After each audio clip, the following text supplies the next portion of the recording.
pasyente ang nasa gymnasium na stable naman ang kondisyon. Sa tala ng NKTI mula January hanggang August 19, umabot na sa 78 ang pasyente na isinusunod sa leptospirosis o pagkakahas na nilang buhay. Nakukuha ang leptospirosis mula sa ihi ng daga na umahalo sa tubig tulad ng baha. Hindi lang mga may sugat ang maaaring magkaroon nito, kaya payo ng mga doktor ay agad na konsulta kapag lumusong sa baha. So, ano po ang nakikita natin naging dahilan ng paglobo ng mga patients na nagkakaroon ng leptospirosis? Dahil po patuloy po ng umuulan hanggang ngayon, saka maaari din po ang mga pasyente po natin ay hindi masyadong informed or kulang sila sa education about leptospirosis prophylaxis, which is of course readily available naman sa lahat ng mga health centers. Once po may exposure sa baha, we advise patients to go to the nearest barangay health center.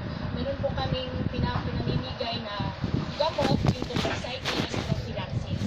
Post-exposure prophylaxis, and it should be taken within 24 to 72 hours ng exposure para po maiwasan yung sintomas at kumala yung sakit ng leptospirosis.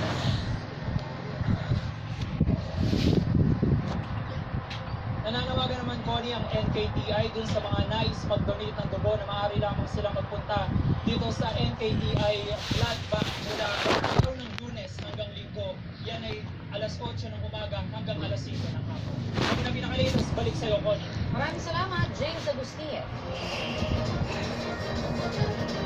Dagdagan ng police visibility at payagan ng mga polis na makapasok sa mga universidad para makausap ang mga estudyante. Ito ang lisod dati PNP Chief at ni Senador Ronald Bato de la Rosa para mapatapatan ang pag-recruit ng NPA sa mga estudyante. At para mapag-usapan yan at iba pang issue mga kasama natin ngayon, live si Senador Ronald Bato de la Rosa. Senator Bato, walang magpo na Good morning. See you again. Hello. Bakit muna kayo sa ating mga nanonood? Magandang umaga sa inyo naman dyan. Sana okay lang kayo.